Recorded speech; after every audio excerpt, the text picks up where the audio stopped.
അപ്പോൾ എല്ലാവർക്കും നമസ്കാരം. നമ്മുടെ ഇന്നത്തെ കുടുംബശ്രീ യോഗം ആരംഭിക്കാൻ പോവുകയാണ്. അപ്പോൾ ഇന്നത്തെ അജണ്ട ഈശ്വര പ്രാർത്ഥന, സ്വാഗതം, റിപ്പോർട്ട്, വരവ് ചെലവ് കണക്ക്, ചർച്ച, ഇതര വിഷയങ്ങൾ, ലാഭവിഹിത വിതരണം, കൃതജ്ഞത. ഇതൊക്കെയാണ്. നിക്ക് അതിനൊക്കെ മുമ്പ് ഈ ലാഭവിഹിതത്തിന്റെ വിതരണം എങ്ങനെയാണെന്ന് അറിയണം. അത് ഉടനെ അതിലേക്ക് കടക്കാൻ പറ്റൂല. ആദ്യം ഈശ്വര പ്രാർത്ഥനയാണ്. ഈശ്വര പ്രാർത്ഥനയ്ക്കൊന്നും പങ്കെടുക്കാൻ പറ്റില്ല. ആദ്യം ലാഭവിഹിതത്തിന്റെ കാര്യം എങ്ങനെ വിതരണം ചെയ്യണമെന്ന് ഞങ്ങൾക്ക് ഇവിടെ ഞങ്ങളുടെ മെമ്പറോട് അറിയണം. അല്ല, ഈ പറയുന്ന ആൾക്ക് വല്ല ബോധമുണ്ടോ? ഏതൊരു ചടങ്ങ് തുടങ്ങുന്നതിനും ആദ്യം ഈശ്വര പ്രാർത്ഥനയുണ്ട്. ഈശ്വര പ്രാർത്ഥന കഴിയുന്നില്ല. ആദ്യം ഈശ്വര പ്രാർത്ഥന കഴിഞ്ഞിട്ടേ ഉള്ളു. ചേച്ചി ഇതൊന്നും ചെയ്യാത്തതുകൊണ്ടാണ് ഈശ്വരൻ നേരിട്ട് ഇടപെട്ട് ചേച്ചിയുടെ ഞാൻ ഈശ്വരനായിട്ട് പറഞ്ഞോളാം. നീ ഈശ്വരൻ അങ്ങനെ അവിടെ നിന്ന് കൊണ്ട് നേരിട്ട്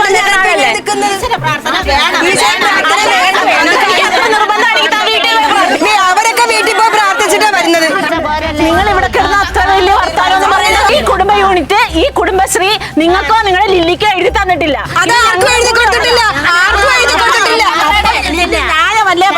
എന്തിനാ വാലുമുക്കി ഇങ്ങോട്ട് വന്നേക്കണെന്നൊക്കെ എനിക്ക് വരണം. ഇവിടെയാണ് യോഗം വെച്ചിരിക്കുന്നത്.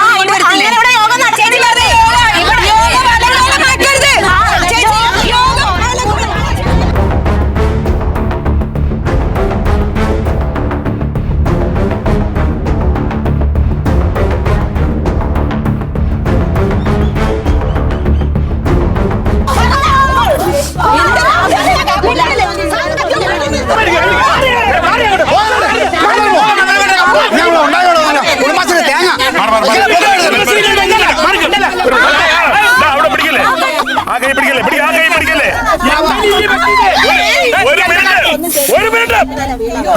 ഒരു കാര്യം പറഞ്ഞേക്കാം, ഇന്നത്തെ യോഗം കഴിഞ്ഞു.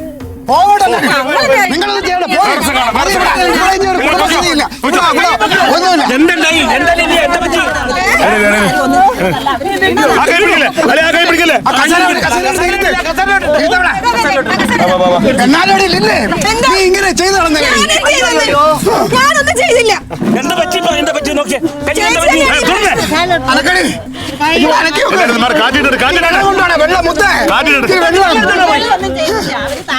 നിങ്ങൾ ഇനിയിപ്പോ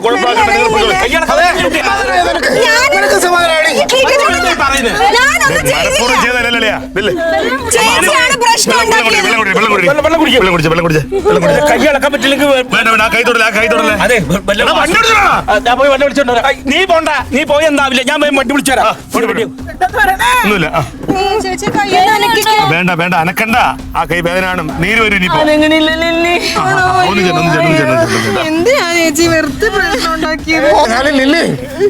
സമാധാനമായല്ലോ.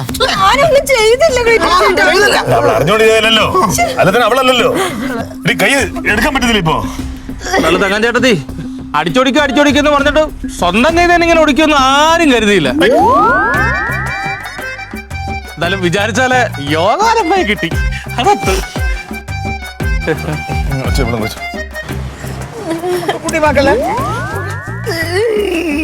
നാലാഴ്ച പ്ലാസ്റ്റർ.